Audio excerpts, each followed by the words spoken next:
മാനവം audio visuals Calicut 4. Mobile 9895641290. Email manavam@gmail.com. Manavam audio visuals presence.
ഈ വർഷത്തെ തുഞ്ചനുത്സവത്തിൻ്റെ ഉദ്ഘാടന ചടങ്ങിനെത്തിയ നമ്മുടെ വിശിഷ്ടാതിഥി, എൻ്റെ പ്രിയ സുഹൃത്ത് ചന്ദ്രശേഖര കമ്പാർ, ഇവിടെ പ്രഭാഷണം നടത്താൻ എത്തിയ പ്രിയ സുഹൃത്ത് അബ്ദുൽ സമദ് സുൽത്താനി, പുസ്തകോത്സവം ഉദ്ഘാടനം ചെയ്ത വൈസ് ചാൻസലർ അബ്ദുൽ സലാം, പ്രിയപ്പെട്ട സഹപ്രവർത്തകരെ, എല്ലാവർക്കും വന്ദനം. മുൻപന്തിയിൽ നിൽക്കുന്ന വളരെ മുതിർന്ന എല്ലാ ഭാഷകളിലെ എഴുത്തുകാരും ഇവിടെ വന്നു പോയിട്ടുണ്ട്. നമ്മുടെ നാട്ടിലെ നമ്മുടെ ഭാഷയിൽ മാത്രമല്ല നമ്മുടെ സാഹിത്യം ഒതുങ്ങി നിൽക്കുന്നത്. ഇന്ത്യൻ സാഹിത്യം എന്ന് പറയുന്നത് എല്ലാ ഭാഷകൾക്കും ചേർന്നതാണ്. അപ്പം അതിലത്തെ പ്രഗത്ഭരായ ആളുകളെ കാണുക, അവർ സംസാരിക്കുന്നത് കേൾക്കുക എന്നുള്ളത് ഈ ഉത്സവത്തിൻ്റെ ഒരു വലിയ സൗഭാഗ്യമായിട്ട് നമ്മൾ കാണും. കമ്പാർ വന്നത് നമ്മുടെ സ്ഥാപനത്തിൻ്റെ നിലയ്ക്ക് മാത്രമല്ല, ഇവിടുത്തെ ആസ്വാദകരുടെയും ഉത്സവത്തിന് എത്തിച്ചേരുന്ന ആളുകളുടെയും മാത്രമല്ല, എൻ്റെ സ്വന്തം നിലയ്ക്കും അദ്ദേഹം ഇവിടെ വന്നത്. We are so happy that you could make it in spite of your indifferent health and all that. We are so happy that you could come here once again and see how little progress we have made, little or big. So we are welcome you so much. We pray for you. We wish you all the best. ഞങ്ങൾ തമ്മിൽ ഈ ബന്ധങ്ങൾ എപ്പോഴും അദ്ദേഹത്തിൻ്റെ ഈ സാഹിത്യ സർഗാത്മക ജീവിതത്തിലെ ഓരോ നേട്ടമുണ്ടാകുമ്പോഴും അദ്ദേഹത്തെ തേടിയിട്ട് ഒരു പുരസ്കാരം വരുമ്പോഴൊക്കെ അകലെ ഇരുന്നുകൊണ്ട് ആഹ്ലാദിക്കുന്ന ഒരാളാണ് ഞാൻ, മനസ്സ് അനുമോദിക്കുന്ന ഒരാളാണ്. കമ്പാറുടെ ഉദ്ഘാടന പ്രസംഗം, അത് കഴിഞ്ഞ് പ്രിയപ്പെട്ട സമദാനിയുടെ പ്രഭാഷണം, അദ്ദേഹത്തിന് നേരത്തെ പോകുന്നത് കൊണ്ടാണ് ഈ പുസ്തകോത്സവത്തിൻ്റെ പരിപാടി ആദ്യം തന്നെ വെച്ചത്. എല്ലാവർക്കും നന്ദി.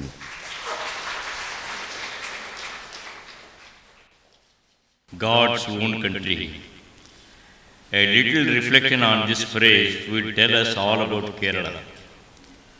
The vast stretches of land with rich greenery, architecture of the buildings and the sculpture of the temples are replete with the vibrant culture of the land. The land of Kerala is brimming with a cultural ethos, and it is largely due to various scholars like Tunchan Ramanujan of yesteryears and M.T. Vasudevan Nair of the present time. Thunchan സാഹിത്യോത്സവത്തിൻ്റെ ഈ ഉദ്ഘാടന സമ്മേളനത്തിൽ ആധ്യക്ഷ്യം നിർവഹിച്ചുകൊണ്ടിരിക്കുന്ന മലയാളത്തിൻ്റെയും മലയാളികളുടെയും എല്ലാം സ്നേഹനിധിയായ നമുക്ക് സമാദരണീയനായ Shri M.T. Vasudevan Nair അവരുടെ മനോഹരമായ ഒരു പ്രഭാഷണത്തിലൂടെ സംഗീതാത്മകമായ തൻ്റെ സ്വരവിന്യാസത്തിലൂടെ നമ്മെ ആത്മീയമായ ഒരു ലോകത്തേക്ക് നയിച്ച അഭിവന്ദനായ ഉദ്ഘാടകൻ ശ്രീ ചന്ദ്രശേഖർ കമ്പാർ അവർകളെ, മലയാളത്തിൽ ശക്തമായ സുന്ദരമായ രചന ശൈലി കൊണ്ട് സ്വകീയമായ സാഹിത്യപാത പണിത എൻ്റെ ബഹുമാന്യ സുഹൃത്ത് ശ്രീ KP രാമനുണ്ണി, പ്രിയപ്പെട്ട സ്നേഹിതൻ ശ്രീ നന്ദകുമാർ, ശ്രീ മധുസൂദനൻ നായർ അടക്കം എൻ്റെ സുഹൃത്ത് ശ്രീ PK ഗോപി അടക്കം, ശ്രീ ആലങ്കോട് ലീലാകൃഷ്ണൻ അടക്കം നമ്മുടെ സാഹിത്യത്തിലും എല്ലാം നിറഞ്ഞു നിൽക്കുന്ന ബഹുമാനപ്പെട്ട വ്യക്തിത്വങ്ങൾ അടങ്ങുന്ന സദസ്സിലെ എൻ്റെ സഹോദരന്മാരെ, സഹോദരിമാരെ, തുഞ്ചൻ സാഹിത്യോത്സവം അസാധാരണമായ ഒരു അനുഭവമാണ്. ഓരോ വർഷവും നമുക്ക് ഇങ്ങനെ ഒരു അനുഭവം ഉണ്ടാകുന്നുവെന്നത് നമ്മുടെ ഏറ്റവും വലിയ സൗഭാഗ്യവുമാണ്. കേവലം ഒരു സാഹിത്യ സമ്മേളനമല്ല തുഞ്ചൻ സാഹിത്യോത്സവം. സാഹിത്യത്തെക്കുറിച്ചുള്ള ചർച്ചകളും സാഹിത്യത്തെക്കുറിച്ചുള്ള വിചിന്തനങ്ങളുമെല്ലാം ഇവിടെ നടക്കാറുണ്ടെങ്കിലും അതിനപ്പുറത്തേക്ക് തുഞ്ചൻ ഉത്സവത്തിന് അതിൻ്റേതായ പ്രത്യേകതകളുണ്ട് എന്ന് മനസ്സിലാക്കിയിട്ടുള്ളവരാണ് നാം. ഈ സമ്മേളനവും ഞാൻ ഓർക്കുകയാണ്. നമ്മുടെ ഹൃദയത്തെ വശീകരിച്ച പ്രഭാഷണങ്ങളാണ് ഇവിടെ നടന്നിട്ടുള്ളത്. ശ്രീ കമ്പാറിനെ അവതരിപ്പിച്ചുകൊണ്ട് എൻ്റെ ബഹുമാന്യ സുഹൃത്ത് ശ്രീ രാമനുണ്ണി സംസാരിച്ച് തന്നെ ഞാൻ ശ്രദ്ധിക്കുകയായിരുന്നു. അദ്ദേഹം പറഞ്ഞത് അക്ഷരം പ്രതി നിറവേറ്റുന്ന രീതിയിൽ അത് കമ്പാറിൻ്റെ വ്യക്തിത്വത്തിൻ്റെ ശരിയായ ഒരു നഖചിത്രം തന്നെയാണ്. അത് തന്നെയാണ് കമ്പാർ എന്ന് നമുക്ക് മനസ്സിലാക്കി തരുന്ന രീതിയിലാണ് ശ്രീ കമ്പാർ നമ്മോട് സംസാരിച്ചിട്ടുള്ളത്. അതിനിടയിൽ കമ്പാറുമൊത്തുള്ള തൻ്റെ സൗഹൃദം അടക്കം പരാമർശിച്ചുകൊണ്ട് ആദരണീയനായ MT നടത്തിയിട്ടുള്ള പ്രഭാഷണം, MT എത്ര പറഞ്ഞാലും എത്ര എഴുതിയാലും അത് ആർത്തിയോടെ കേൾക്കാനും വായിക്കാനും കാത്തിരിക്കുന്നവരാണ് മലയാളികളുടെ സമൂഹം. ഒരു ജനതയുടെ സ്വപ്നങ്ങളും ഉത്കണ്ഠകളും കമ്പാർ തൻ്റെ കൂടെ കൂട്ടി അദ്ദേഹം അതിൻ്റെ ഒരു കാവൽക്കാരനായിട്ട് നിലകൊണ്ടു എന്ന് പറയുകയുണ്ടായി. അതേ വാക്കുകൾ ശ്രീ കമ്പാറിൻ്റെ പ്രസംഗത്തിലൂടെയും നാം കേട്ടു. ഡ്രീംസ്, ആങ്സൈറ്റീസ്, അതിനെക്കുറിച്ചൊക്കെ അദ്ദേഹം പറയുകയുണ്ടായി. താൻ സമൂഹത്തിലെ വളരെ താഴെ തട്ടിൽ നിന്ന് വന്ന എഴുത്തുകാരനാണ് എന്നും അദ്ദേഹം വളരെ വിനയപൂർവം ഇവിടെ പറയുകയുണ്ടായി. എങ്ങനെയാണ് കല ഒരു ജനതയുടെ വിലപ്പെട്ട നിധികൾക്ക് കാവൽ നിൽക്കുന്നത്, എങ്ങനെയാണ് ഭാഷ കാവൽ നിൽക്കുന്നത് എന്നുള്ള പഠനങ്ങൾക്ക് വലിയ പ്രസക്തി കൈവന്നിട്ടുള്ള ഈ കാലത്ത് ഇതുപോലുള്ള അഭിപ്രായങ്ങൾക്ക് വലിയ പ്രസക്തിയുണ്ട് എന്ന് നാം മനസ്സിലാക്കേണ്ടതുണ്ട്. തുഞ്ചൻ ഉത്സവം അതിനൊക്കെ നമുക്കുണ്ടായിത്തീരുന്നൊരവസരമാണ്. നമുക്ക് നമ്മിലേക്ക് നോക്കാൻ, യഥാർത്ഥത്തിൽ സാഹിത്യത്തിൻ്റെ വളരെ പ്രധാനപ്പെട്ട ഒരു ദൗത്യമാണ് സമൂഹത്തിൻ്റെ ഓർമ്മയെ ആവിഷ്കരിക്കുക. ഓർമ്മ വ്യക്തിയുടേതാകുമ്പോൾ വെറും ഓർമ്മയാണ്, സമൂഹത്തിൻ്റേതാകുമ്പോൾ ചരിത്രവുമാണ്. ആ ഓർമ്മ ഒന്നൊന്നായിട്ട് നഷ്ടപ്പെടുന്ന ഒരു കാലഘട്ടത്തിലാണ് നാം ഈ വർഷം നമ്മുടെ ഈ സാഹിത്യ സമ്മേളനത്തിൽ ഒരുമിച്ച് ചേർന്നിട്ടുള്ളത്. In this age of doubt and certainty, every nation should turn to its artists for enlightenment. ഈ സംശയത്തിൻ്റെ, ഈ സന്ദേഹത്തിൻ്റെ, ഈ അസ്വാസ്ഥ്യത്തിൻ്റെ കാലത്ത് കലാകാരന്മാരിലേക്ക് തിരിഞ്ഞു നോക്കണം. വലിയൊരു ഇംഗ്ലീഷ് നിരൂപകന്റെ വാക്കുകൾ ഞാൻ ഓർക്കുകയാണ്. ബുദ്ധിയുള്ള സമൂഹമാണെങ്കിൽ society should listen to its artists for enlightenment. കാരണം ഒരു കലാകാരനൊരു സമൂഹത്തെ സംബന്ധിച്ച് വളരെ പ്രധാനപ്പെട്ട, very near to consciousness. The voice of the artist is very near to consciousness. മനുഷ്യന്റെ ബോധതലത്തോട് ഏറ്റവും അടുത്ത് നിൽക്കുന്ന സ്വരമാണ് ഒരു കലാകാരന്റെ സ്വരം എന്ന് പറയുന്നത്. ആ സ്വരമാണ് കമ്പാറിലൂടെ നാം കേട്ടത്. അത് ഭാഷയുടെ കരുത്താണ്. ഇവിടെ നിൽക്കുമ്പോൾ മലയാളത്തിൻ്റെ ആഘോഷം മാത്രമല്ല തുഞ്ചൻ ഉത്സവം ഓരോ വർഷവും നമുക്ക് കാഴ്ചവെച്ചിട്ടുള്ളത്. ഭാഷകളുടെ ആഘോഷം. ഭാഷ എന്ന് പറയുമ്പോൾ തന്നെ അതിനൊരുപാട് മാനങ്ങളുണ്ട്. സ്വരത്തിൻ്റെ ഒരു ഭാഷയുണ്ട്, സംഗീതത്തിൻ്റെ ഭാഷയുണ്ട്, ഹൃദയത്തിൻ്റെയും ഒരു ഭാഷയുണ്ട്. എല്ലാവർക്കും മനസ്സിലാകാവുന്ന ഒരു ലോകഭാഷയുണ്ട്. അമേരിക്കയിൽ നിന്ന് ഏറ്റവും അധികം വിറ്റഴിക്കപ്പെടുന്ന കവി ഒരുപക്ഷെ അത്ഭുതകരമായിരിക്കാം ജലാലുദ്ദീൻ റൂമിയാണ്. കഴിഞ്ഞ 20 വർഷം അമേരിക്കയിൽ അദ്ദേഹത്തിൻ്റെ പുസ്തകങ്ങൾ വിറ്റഴിക്കപ്പെട്ട പോലെ മറ്റൊരു പുസ്തകവും വിറ്റഴിക്കപ്പെട്ടിട്ടില്ല എന്നാണ് വളരെ അത്ഭുതകരമായിട്ടുള്ള കണക്ക്. 1700 വർഷങ്ങൾക്ക് മുമ്പ് ജീവിച്ചിരുന്ന റൂമി എങ്ങനെയാണ് ആധുനിക അമേരിക്കയിൽ ഏറ്റവും വിറ്റഴിക്കപ്പെടുന്ന കവിയായിത്തീരുന്നത്? ആ റൂമിയുടെ ഒരു വരി ഞാൻ ഓർത്തു പോവുകയാണ്. ഹം ദിലി അസ്ഹം സുബാനി ബഹ്തറസ്ത്. ഒരേ ഹൃദയമുണ്ടാവുക എന്നതാണ് ഒരേ ഭാഷ സംസാരിക്കുന്നതിനേക്കാൾ പ്രധാനം. ഒരേ ഭാഷ സംസാരിക്കാൻ കഴിഞ്ഞു എന്ന് വരില്ല. ലോകത്ത് ഭാഷകളുടെ ഒരു വൈവിധ്യമുണ്ട്. പക്ഷേ അതിനെ മറികടന്നു പോകാവുന്ന ഹൃദയം, ഒരു ഹൃദയ ഭാഷ. റൂമി തന്നെ ഇന്ന് അതിനൊരു തെളിവായി മാറിയിരിക്കുന്നു. അമേരിക്കയിൽ റൂമി ബെസ്റ്റ് സെല്ലിംഗ് പോയറ്റാണെന്ന് അറിയുമ്പോൾ ഹം ദിലി അസ്ഹം സുബാനി ബഹ്തറസ്ത്, എത്ര ഉത്തമമാണ്. ബഹ്തറസ്ത് എത്ര ഉത്കൃഷ്ടമാണ്. ഹം ദിലി, ഒറ്റ ഹൃദയത്തിന്റെ ഉടമകളായിത്തീരുന്നത്.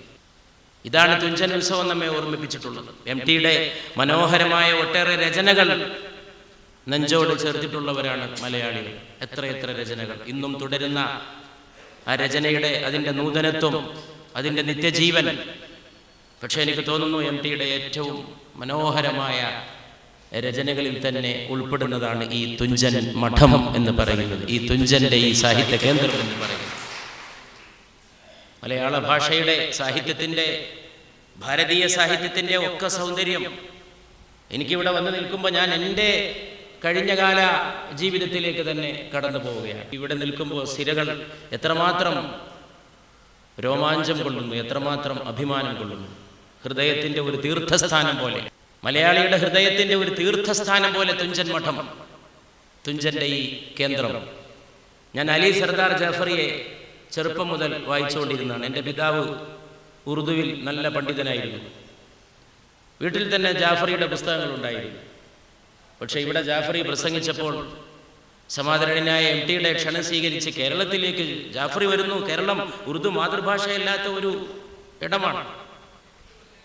ഈ സാഹിത്യത്തിൻ്റെ ഈ സങ്കേതങ്ങളെ ബന്ധിപ്പിച്ചു എന്നുള്ളത്, ദേശീയോത്ഗ്രഥനത്തിൻ്റെ ഒരു സംസ്കാരം കേരളത്തിൽ സാഹിത്യ മേഖലയിൽ സ്ഥാപിച്ചു എന്നുള്ളതും തുഞ്ചൻ മഠത്തിന് മാത്രം കൈവന്നിട്ടുള്ള സൗഭാഗ്യമാണ് എന്ന് പറയാതിരിക്കാൻ സാധിക്കില്ല. ഭാഷ തടസ്സമല്ല,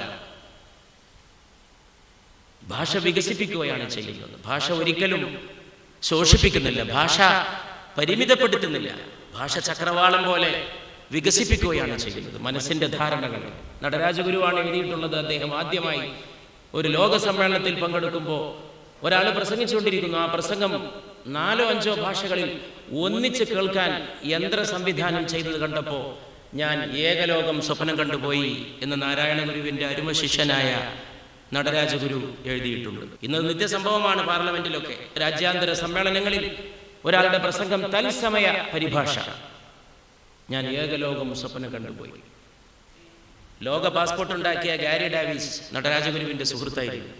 യഥാർത്ഥത്തിൽ ലോക ഗവൺമെന്റിന്റെ വക്താവായിരുന്നു നടരാജഗുരു.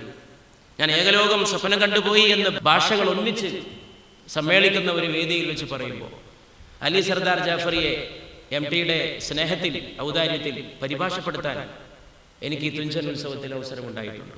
ഭീഷ്മ സാഹിനിയെ, ഗുൽസാറിനെ, ഗുൽസാർ എഴുതിയ ഗസലുകൾ ഇന്ത്യയിലാകമാനം പ്രതിധ്വനിക്കുന്നു. ഗുൽസാറിന്റെ ഈരടികൾ, ജഗ്ജീത് സിംഗ് അടുത്ത കാലത്ത് നിര്യാണം പ്രാപിച്ചു പോയി. ജഗ്ജീത് സിംഗും ഗുൽസാറും ചേർന്ന് സൃഷ്ടിച്ചിട്ടുള്ള ഒന്നാന്തരം മനോഹരമായ ഗസലുകളുടെ ലോകം. ഗുൽസാർ ഈ മുറ്റത്ത് വന്നിട്ടുണ്ട്, ഭീഷ്മ സാഹിനി വന്നിട്ടുണ്ട്. ഞാൻ BA പഠിക്കുമ്പോൾ എൻ്റെ പാഠപുസ്തകത്തിലെ ഒരു വിഷയമായിരുന്നു മജ്റൂഹ് സുൽത്താൻപുരി. മജ്റൂഹ് സുൽത്താൻപുരി തുഞ്ചൻ മഠത്തിൽ പ്രസംഗിച്ചിട്ടുണ്ട്. അദ്ദേഹം നട്ടുവളർത്തിയ മരം ഇവിടെ ഇപ്പോഴും തഴച്ചു വളരുന്നു. മനുഷ്യരുടെ ഐക്യം, മാനവരാശിയുടെ ഐക്യം കേരളത്തിന്റെ ഒരു കൊച്ചു ഭാഷയായ മലയാളത്തിൽ നിന്നുകൊണ്ട് ലോകത്തെ ഒന്നായിട്ട് കാണാൻ സാധിക്കുമോ? അവിടെയാണ് റൂമിയുടെ ആ ഒരു വാക്ക് പ്രസക്തമായി തീരുന്നത്. ഭാഷ പ്രധാനമാണ്, ഭാഷ ആത്മാവാണ്. ഭാഷ മനുഷ്യന്റെ സ്വത്വം തന്നെയാണ്. സാധാരണക്കാരൻ്റെ സംവേദനക്ഷമതയെ ഉണർത്തുമ്പോഴാണ് എഴുത്ത് ഏറ്റവും ശക്തമായി തീരുന്നത് എന്ന് കമ്പാർ വീണ്ടും നമ്മെ ബോധ്യപ്പെടുത്തുന്നു.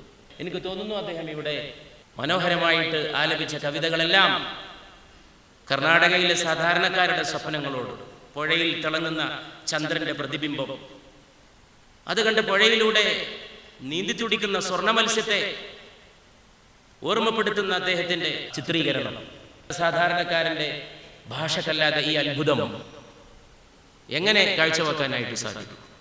ഇന്ന് അതെല്ലാം ഒന്നൊന്നായിട്ട് നഷ്ടപ്പെട്ടുകൊണ്ടിരിക്കുന്ന ഒരു കാലത്ത്, കുഞ്ഞുങ്ങൾ മാതൃഭാഷ പഠിക്കുന്ന എന്തോ അപരാധമാണ് എന്ന മട്ടിൽ ചിലർ ചിന്തിക്കുന്ന ഒരു കാലത്ത്, മാതൃഭാഷയിൽ നിന്ന് പുതിയ തലമുറയെ അകറ്റാനുള്ള ശ്രമങ്ങൾ നടക്കുമ്പോൾ മലയാളത്തെ മാറോട് ചേർക്കാനുള്ള പ്രതിജ്ഞ പുതുക്കുന്ന ദിനമായിരിക്കണം തുഞ്ചൻ സാഹിത്യോത്സവം. കേരളക്കരയിൽ ഏത് സ്കൂളിൽ പഠിക്കുന്ന കുട്ടിയും നിർബന്ധമായി മലയാളം പഠിച്ചിരിക്കണം എന്ന നിയമം ഈ കേരളക്കരയിൽ ഉണ്ടാക്കാൻ ആവശ്യമായിട്ടുള്ള നടപടികൾ ഇന്ന് നമ്മളെല്ലാവരും ഒന്നിച്ചു ചേർന്ന് ഏറ്റെടുത്ത് നടത്തേണ്ടതുണ്ട്. മാതൃഭാഷ മനുഷ്യനെ സംബന്ധിച്ച് വളരെ പ്രധാനപ്പെട്ടതാണ്. ഭാഷാന്തരത്തിലൂടെയാണ് ലോകത്ത് സാഹിത്യം ഉണ്ടായിട്ടുള്ളത്. മറ്റ് ഭാഷകൾ പ്രധാനമാണ്, അല്ലെങ്കിൽ മലയാളം വേണ്ടെന്ന് പറയുന്നവരും മറ്റ് ഭാഷകൾ പഠിക്കുന്നത് മലയാളത്തിലൂടെയാണ്. കാരണം നമ്മൾ ഏത് ഭാഷയും ആദ്യമായിട്ട് പഠിക്കുന്നത് ഭാഷാന്തരം ചെയ്തിട്ടാണ്. സ്കൂളിൽ പോയിരിക്കട്ടെ, വേറെ എവിടെയെങ്കിലും ആയിരിക്കട്ടെ, ദിസ് ഈസ് എ ബുക്ക് എന്ന് പറയുമ്പോൾ ഇതൊരു പുസ്തകമാണ് എന്നുള്ളത് ആദ്യമായിട്ട് തലച്ചോറിൽ രൂപീകരിക്കപ്പെടുന്നു. ഇതൊരു പുസ്തകമാണ് എന്ന മലയാളത്തിലൂടെയാണ് ആ ഇംഗ്ലീഷ് പഠിക്കുന്നത്. ഒരു നാടിന്റെ ഖ്യാതി ഉയരുന്നത് മാതൃഭാഷയിലൂടെയാണ്. ഗുരു നിത്യ ചൈതന്യതയോടൊപ്പം ഞാൻ സഞ്ചരിച്ചിരുന്ന നല്ല കാലം ഞാൻ എന്നും ഓർക്കുന്ന എൻ്റെ ജീവിതത്തിലെ ഏറ്റവും സന്തോഷകരമായ ദിനങ്ങളാണ്. ഒരു ദിവസം ഗുരു എന്നോട് പറഞ്ഞു, ധാരാളം യാത്രകൾ ചെയ്തിട്ടുള്ള ഗുരു, അദ്ദേഹത്തിൻ്റെ ഒരു പുസ്തകത്തിന്റെ പേര് തന്നെ യാത്ര എന്നാണ്. അദ്ദേഹം പറഞ്ഞു, അദ്ദേഹം യൂറോപ്പിലൂടെ യാത്ര ചെയ്യാണ്. ഫ്രാൻസിലൂടെ തീവണ്ടി കടന്നു പോവാണ്. തീവണ്ടി കയറുന്നത് തന്നെ ഒരു കഥ പോലെ നമ്മൾ കേട്ടിരിക്കുന്ന സംഭവമാണ്. എല്ലാ കമ്പാർട്ട്മെന്റിന്റെ വാതിലടച്ചിരിക്കുന്നു. വാതിലിൽ ചെന്ന് ഗുരു നിത്യചൈതന്യതി മുട്ടുമ്പോൾ യാത്രക്കാരെല്ലാവരും പറഞ്ഞു, പ്രീമിയർ പ്രീമിയർ, ഫസ്റ്റ് ക്ലാസ് ആണ്, ഇങ്ങോട്ട് വരണ്ട എന്നർത്ഥത്തിൽ. ഗുരുവിന് ആരും വാതിൽ തുറന്നു കൊടുത്തില്ല. ഒരു കുട്ടി വാതിൽ തുറന്നു കൊടുത്തു. ഒരു കമ്പാർട്ട്മെന്റിൽ കയറിയിട്ട് കുട്ടി അമ്മയുടെ പെട്ടിയുടെ മുകളിൽ പോയിരുന്നിട്ട് കുട്ടിയുടെ സീറ്റ് ഒഴിഞ്ഞു കൊടുത്തു. ആ കുഞ്ഞിന്റെ മനുഷ്യ സ്നേഹം എന്നെ വികാരാർദ്ധനാക്കി എന്ന് നിത്യചൈതന്യ എഴുതിയിട്ടുണ്ട്. അദ്ദേഹത്തിന് വഴിയറിയില്ല, എവിടെ ഇറങ്ങണം, എങ്ങനെ പോകണം. അദ്ദേഹം അടുത്തിരിക്കുന്ന സഹയാത്രികനോട് ചോദിച്ചു. അയാൾ കേട്ട ഭാവം നടിച്ചില്ല, മറുപടിയെ പറഞ്ഞില്ല. വണ്ടി നിന്നു. ഈ സഹയാത്രികനോടൊപ്പം നിത്യചൈതന്യതി നടക്കാൻ തുടങ്ങി. അദ്ദേഹം വളരെ വാചാലമായിട്ട് സംസാരിക്കാൻ തുടങ്ങി. തന്റെ ചോദ്യത്തിന് മറുപടിയായിട്ട് മൗനിയായിരുന്ന ഈ മനുഷ്യൻ ഇത്ര സൗഹൃദം കാണിക്കുന്ന കണ്ടപ്പോൾ അത്ഭുതപ്പെട്ടുകൊണ്ട് ഗുരു ചോദിച്ചു, ഞാൻ വഴി ചോദിച്ചപ്പോൾ നിങ്ങൾ പറഞ്ഞു തന്നില്ല, ഇപ്പൊ നിങ്ങൾ സംസാരിക്കും. അദ്ദേഹം പറഞ്ഞു, നിങ്ങൾ ചോദിച്ചപ്പോൾ നമ്മുടെ വണ്ടി ഫ്രാൻസിന്റെ അതിർത്തിക്കകത്തൂടെ കടന്നു പോയത്. ഞങ്ങൾ ഫ്രഞ്ചുകാർ ഫ്രാൻസിൽ വെച്ച് ഇംഗ്ലീഷ് സംസാരിക്കാറില്ല. നിങ്ങൾ ഇംഗ്ലീഷിലാണ് ചോദിച്ചത്. ലോകത്ത് 4-5 രാജ്യങ്ങളുടെ ഒരു വെബ്സൈറ്റ് പോലും ഇംഗ്ലീഷിലില്ല. China, Taiwan, Japan, Korea, Vietnam, അവരുടെ ഒരു വെബ്സൈറ്റ് പോലും ഇംഗ്ലീഷിലില്ല. എല്ലാം അവരുടെ മാതൃഭാഷയിലാണ്. ഞാൻ ഈ അടുത്ത ദിവസം ഒരു ഗൃഹപ്രവേശത്തിന് പോയി. 21 വയസ്സ് പ്രായമുള്ള മകനെ ചൂണ്ടിയിട്ട് പിതാവ് എന്നോട് പറഞ്ഞു, നിങ്ങൾ അവനോട് മലയാളത്തിൽ സംസാരിക്കരുത്, അവൻ അറിയില്ല. തുഞ്ചൻ നമുക്ക് ആയുധം നൽകി, ഭാഷയുടെ ആയുധം നൽകി. ഈ നാട് വിദേശികൾ ഭരിച്ചിരുന്ന കാലത്തും നാം നമ്മുടെ മാതൃഭാഷ ഉയർത്തിപ്പിടിച്ചു. വിദേശികൾ വിട്ടുപോയപ്പോഴാണ് നാം മാതൃഭാഷയെ കൈയൊഴിയുന്നത്. അത് വളരെ വിചിത്രമായിരിക്കുന്നു. മലയാള ഭാഷയ്ക്ക് മറക്കാൻ കഴിയാത്ത 2 പേരാണ് തുഞ്ചത്താചാര്യനും കുഞ്ഞാലി മരക്കാരും. മലയാള ഭാഷയും കുഞ്ഞാലി മരക്കാരും തമ്മിൽ എന്ത് ബന്ധം എന്നൊരു പക്ഷേ ചിന്തിച്ചേക്കാം. പോർച്ചുഗീസുകാരെ സാമൂതിരിയുടെ പടത്തലവനായി ഇവിടെ നിന്ന് തുരത്തിയത് കുഞ്ഞാലിയുടെ ധീരമായ പോരാട്ടങ്ങളാണ്. ആ പോരാട്ടം നടന്നിട്ടില്ലായിരുന്നുവെങ്കിൽ ഗോവയിൽ സംഭവിച്ചത് കേരളത്തിലും സംഭവിക്കുമായിരുന്നു. ഗോവക്കാർക്ക് ഗോവയിലെ ഭാഷ നഷ്ടപ്പെട്ട പോലെ മലയാളികൾക്ക് മലയാളികളുടെ ഭാഷ നഷ്ടപ്പെടുമായിരുന്നുവെന്ന് പല ചരിത്ര പണ്ഡിതന്മാരും സൂചിപ്പിച്ചത് ആവർത്തിക്കുക മാത്രമാണ് ഞാൻ ചെയ്തത്. മൗനത്തിൻ്റെയും ഒരു ഭാഷയുണ്ട്. ഇവിടെ MT സംസാരിച്ചപ്പോൾ പറഞ്ഞു, ശബ്ദമില്ലാതെ ഞങ്ങൾ സംസാരിക്കാറുണ്ട് എന്ന് കമ്പാറിനെ കൂടുള്ള സൗഹൃദ ബന്ധത്തെക്കുറിച്ച് പറയുകയുണ്ടായി. ശബ്ദമില്ലാതെ സംസാരിക്കാനും നമുക്ക് മാധ്യമം ഒരുക്കി തരുന്നത് ഭാഷയാണ്. ഉറുദു സാഹിത്യകാരൻ, കന്നഡ സാഹിത്യകാരൻ, ഹിന്ദി സാഹിത്യകാരൻ, ഇംഗ്ലീഷ് സാഹിത്യകാരൻ ആർക്കും ഇവിടെ വന്ന് സംസാരിക്കുമ്പോഴോ സംവദിക്കുമ്പോഴോ ഒരു തടസ്സവും ഉണ്ടായിട്ടില്ല. പല വിദേശ രാജ്യങ്ങളിലും മാതൃഭാഷയിൽ തന്നെ ഡോക്ടറേറ്റ് എടുക്കാം. കേരളത്തിൽ സാധ്യമല്ല. വിഷയം എത്ര പ്രധാനമാണെങ്കിലും നമ്മുടെ നാട്ടിൽ ഇത് വളരെ പ്രയാസമുണ്ടാക്കുന്ന കാര്യമാണ്. ഇവിടെ തെരഞ്ഞെടുപ്പ് മലയാളത്തിലാണ്, പക്ഷെ നാട് ഭരിക്കുന്നത് ഇംഗ്ലീഷിലാണ്. വോട്ട് ചോദിക്കുന്നത് മലയാളത്തിലാണ്, വോട്ട് കൊടുക്കുന്നതും മലയാളത്തിലാണ്. ആ വോട്ട് വാങ്ങിയ ആളുകൾ പിന്നെ ആ വോട്ട് തന്ന സാധാരണക്കാരെ ഭരിക്കുന്നത് ഇംഗ്ലീഷിലാണ്. അപ്രകാരം തന്നെ ഇവിടെ കോടതി വിധി എത്ര നാട്ടുകാർക്ക്, എത്ര സാധാരണക്കാർക്ക് മനസ്സിലാവും? ഞാനൊരു LLB എടുത്ത് രജിസ്റ്റർ ചെയ്തിട്ടുള്ള ഒരു വാദിക്കാറില്ലെങ്കിലും ആ വിഭാഗത്തിൽപ്പെട്ട ഒരാളാണ്. എന്നോട് കോടതിയിൽ വരാൻ വേണ്ടി പറയുമ്പോൾ പലപ്പോഴും എൻ്റെ സുഹൃത്തുക്കൾ പറയാറുണ്ട്, സാധാരണക്കാർക്ക് വിധിന്യായം മനസ്സിലാക്കാൻ കഴിയാത്ത സാഹചര്യം. ഒരു വിധിന്യായത്തിലെ ഒരു വാക്കായിരിക്കും ഒരു പക്ഷേ ആ വിധിന്യായത്തിൻ്റെ ഏറ്റവും മർമ്മപ്രധാനമായിട്ടുള്ള സത്ത എന്ന് പറയുന്നത്. അത് അറിയാതെ പോയാൽ വലിയൊരു നഷ്ടമായിരിക്കും ഉണ്ടായിത്തീരുന്നത്. പക്ഷെ വിധി വായിക്കാൻ സാധിക്കുന്നില്ല. രോഗിയോട് ഡോക്ടർമാർ ഇംഗ്ലീഷിൽ സംസാരിക്കുന്നു. ഡൽഹിയിൽ ഒരു അയ്യപ്പ ക്ഷേത്രമുണ്ട്, RK പുരത്ത്. അവിടെ ഒരു മലയാളി സ്ത്രീ അയ്യപ്പനെ തൊഴാൻ വന്ന് തൊഴുത് മടങ്ങിപ്പോകുമ്പോൾ താങ്ക് യു അയ്യപ്പ എന്ന് പറയുന്നത് ഞാൻ കേട്ടു എന്ന് മുകുന്ദൻ എഴുതിയിട്ടുണ്ട്. മലയാളികൾ കേരളത്തിന് പുറത്തുണ്ടാക്കുന്ന ക്ഷേത്രം അയ്യപ്പ ക്ഷേത്രമാണ്. കാരണം അത് കേരളീയരുടെ, മലയാളികളുടെ ആരാധന പാത്രമായതുകൊണ്ട്. അവിടെ തൊഴാൻ പോകുമ്പോഴെങ്കിലും, അത് ഡൽഹിയിലാണെങ്കിൽ അവിടെ നന്ദി പറയുന്ന ഭാഷ പോലും വളരെ വിചിത്രമായി ശ്രീ മുകുന്ദൻ അതിനെക്കുറിച്ച് പറഞ്ഞ് ഞാൻ സൂചിപ്പിക്കുകയാണ്. ഈ രീതിയിൽ ചേക്കേറി വരുന്ന പുതിയ ഒരു സാംസ്കാരിക ദാസ്യമുണ്ട്. ഇംഗ്ലീഷ് ഭാഷ വളരെ പ്രധാനമാണ്, ലോകഭാഷയാണ്. അതിനോട് പിണങ്ങി നിൽക്കേണ്ട യാതൊരു കാര്യമില്ല. പക്ഷേ വള്ളത്തോൾ പറഞ്ഞ പോലെ, എൻ മകനേത് വിദേശത്ത് വാഴുകിലും നിൻ മനക്കാമ്പിനി ഓർമ്മ വേണം, എന്നുടെ ഭാഷതാനൻ തറവാട്ടമ്മ അന്യയാം ഭാഷ വിരുന്നുകാരി എന്ന് ഈ തിരൂർക്കാരൻ തന്നെയായ വള്ളത്തോളിനോടൊപ്പം ചേർന്ന് പാടാനും പറയാനും നമുക്ക് സാധിക്കുമാറാകണം. ഞാനൊരു 2 മാസം മുമ്പ് ഡൽഹിയിൽ പോയപ്പോൾ സാധാരണ ഉറുദു ഇംഗ്ലീഷ് പുസ്തകങ്ങളൊക്കെ വാങ്ങിക്കാൻ പോകുന്ന ദരിയാഗഞ്ചിലെ അൻസാരി റോട്ടിലൂടെ ധാരാളം, ഇന്ത്യയിൽ ഏറ്റവും കൂടുതൽ പുസ്തക വിൽപ്പനശാലകളുള്ളത് ഒരു പക്ഷേ ദരിയാഗഞ്ചിലായിരിക്കണം. ഒരു 2-3 റോഡ് മുഴുവനും ബുക്ക് ഷോപ്സാണ്, മുഴുവൻ പുസ്തക വിൽപ്പന ശാലകളാണ്. ഞാൻ അവിടെ പുസ്തകങ്ങൾ, അൻസാരി റോട്ടിലെ ഓക്സ്ഫോർഡിന്റെ ഡൽഹിയിലെ ഏറ്റവും വലിയ പുസ്തക വിൽപ്പനശാലയിൽ ചെന്നിട്ട് പുസ്തകം പറയുമ്പോൾ ഞാൻ MTയുടെ പുസ്തകങ്ങൾ കണ്ടു. 4 കെട്ടു എന്ന് മലയാളത്തിലല്ലാതെ 4 കെട്ടു എന്ന് ഇംഗ്ലീഷിൽ തന്നെ എഴുതി വെച്ചത് കണ്ടപ്പോ എനിക്ക് വീണ്ടും ബോധ്യമായി, ഒരു നാടിന്റെ ഖ്യാതി ഉയർത്തുന്നത്, ഒരു നാടിന്റെ സംസ്കാരത്തെ ആകാശത്തോളം ഉയർത്തുന്നത്, കേരളം എന്ന് പറയുന്ന ഇന്ത്യയുടെ തെക്ക് ഭാഗത്തുള്ള ഒരു കൊച്ചു സംസ്ഥാനത്തിന്റെ ഭാഷയുടെ ചക്രവാളം, ഈ നാടിന്റെ ഭാവനയുടെ ചക്രവാളം ഉയർത്തുന്നത് ഈ നാടിന്റെ മാതൃഭാഷയും ആ നാടിന്റെ മാതൃഭാഷയിൽ ഉണ്ടായിട്ടുള്ള ഉത്കൃഷ്ടമായ രചനകളുമാണ് എന്നുള്ള സത്യം വീണ്ടും ബോധ്യപ്പെടുകയായി. ഈ ദിവസം നമുക്ക് നമ്മുടെ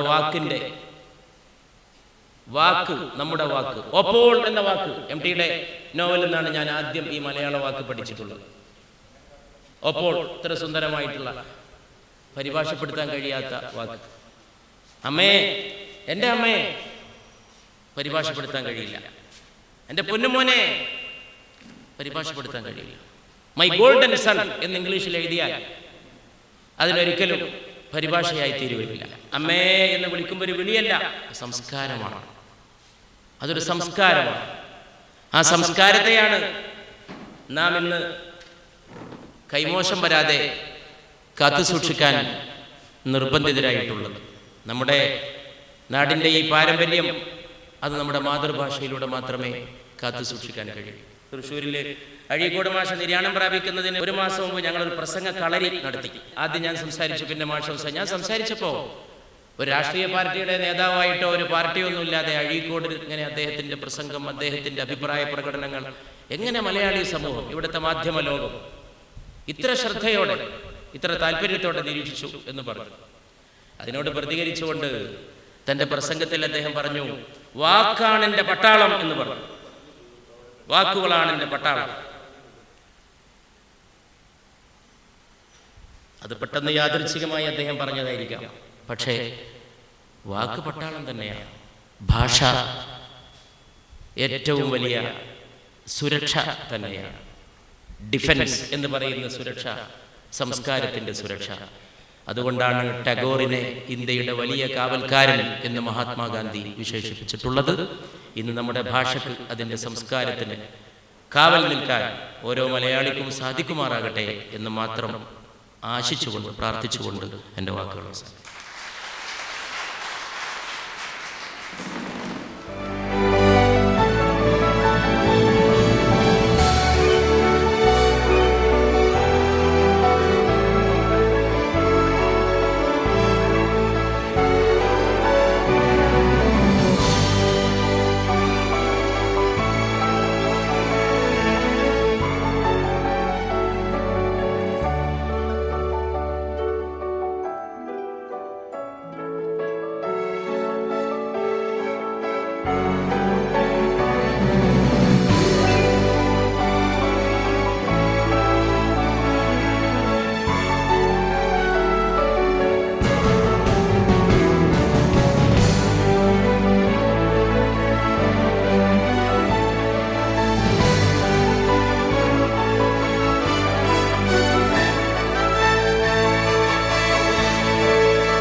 മാനവം audio visuals, Calicut 4, mobile 9895641290, email manavam@gmail.com.